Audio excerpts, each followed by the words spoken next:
pada pandangan kami, lawatan itu hanya sekadar kosmetik. Adakah nak sama kali parlimen ni macam pelajar sekolah?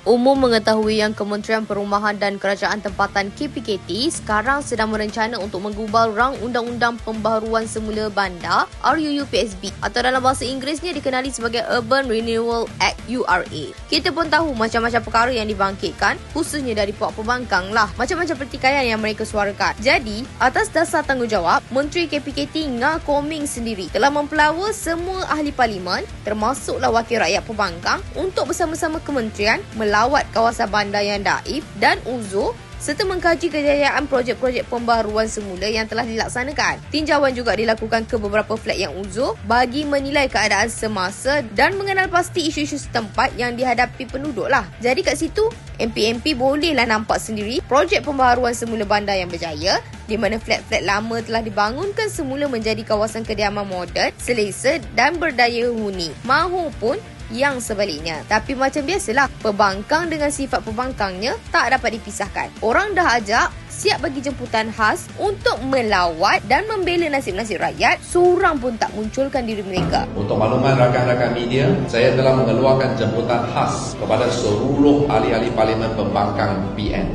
Mula-mula mereka janji nak hadir, tapi pada waktu kita ada ekspedisi, pembangkang telah pun gagal hadir, malah ponteng sesi yang penting ini. Hari ini, tadi kita semua telah melawat 4 tapak penting. 2 tapak yang sudah berada dalam kawasan keadaan yang usang dan daif, serta 2 tapak yang telah berjaya dilakukan transformasi pembaharuan semula bandar. Orang nak terangkan, mereka tak nak dengar. Orang ajak, mereka tak nak tengok. Lepas tu, mereka mulakan naratif jahat yang melalut-lalut. Contoh, macam kenyataan yang dikeluarkan oleh Ketua Pemuda PAS sendirilah, si Afnan Hamimi Taib Azamuddin ni. Afnan menyifatkan yang lawatan ke flat anjuran Ngah Koming tu sebagai kosmetik, atau dia nak cakap ia sebagai satu optik politik kerajaan Madani. Memang jemputan itu diberi kepada semua ahli parlimen. Saya sendiri dapat jemputan itu melalui email.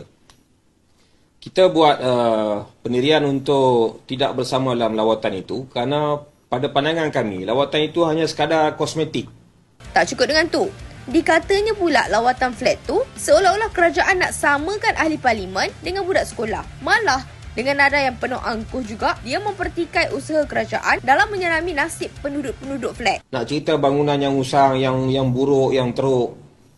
Sebelum ini banyak je bangunan yang usang. Dan kerajaan boleh baiki bangunan itu. Tidak ada masalah pun. Di peringkat negeri ke, di peringkat persekutuan ke, perkara itu telah pun dan sedang diatasi. Yang kita nak pertikainya ialah kenapa diturunkan nilai ambang persetujuan itu daripada 100% kepada 70% kepada 80%. Adakah dengan melawat flat-flat yang usang itu boleh menjawab kenapa nak turunkan nilai ambang persetujuan itu? Jadi setakat bawa melawat flat itu macam lawatan sekolah gitu ya. Adakah nak sama kali parlimen ni macam pelajar sekolah?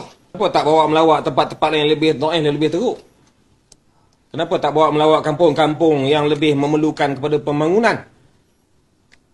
Jadi kenapa hanya pilih 1-2 tempat saja? Jadi kami merasakan lawatan ke flat yang dibuat oleh Menteri KPKT ini hanya sebagai satu optik politik sahaja. Rata-rata netizen di media sosial juga turut mengecam kenyataan yang dikeluarkan oleh MP Alustar tersebut. Kata mereka, sifat angkuh Afnan ni sebenarnya disebabkan dirinya tak pernah merasa susah. Sebab tu dia tak mampu mendalami apa yang penduduk flat rasakan. Agak-agak apalah jadi kalau dia sendiri menetap di flat. Begitulah sifat pemimpin PAS dambaan penyokong pembangkang. Agak-agak macam mana PAS nak perjuangkan nasib rakyat jika sikap meremehkan usaha baik kerajaan untuk bela rakyat miskin terus-terusan menjadi modal dan senjata politik mereka? Mereka sibuk nak petikai kenapa nilai ambang diturunkan, tapi mereka sendiri bila dipanggil tidak mahu duduk untuk mendengar penjelasan kementerian. Hanya kerana berbeza fahaman politik, mereka sanggup hina penduduk flat sedemikian rupa. Lepas tu dia petikai pula, kenapa hanya flat? Kenapa tak pergi ke kampung-kampung daif dan sebagainya? Nampak sangat yang mereka sendiri tak boleh nak beza kawasan bandar dan juga luar bandar. Nama pun Akta Pembaharuan Bandar, bukannya Akta Pembaharuan Luar Bandar kan? Masa di Air Kuning,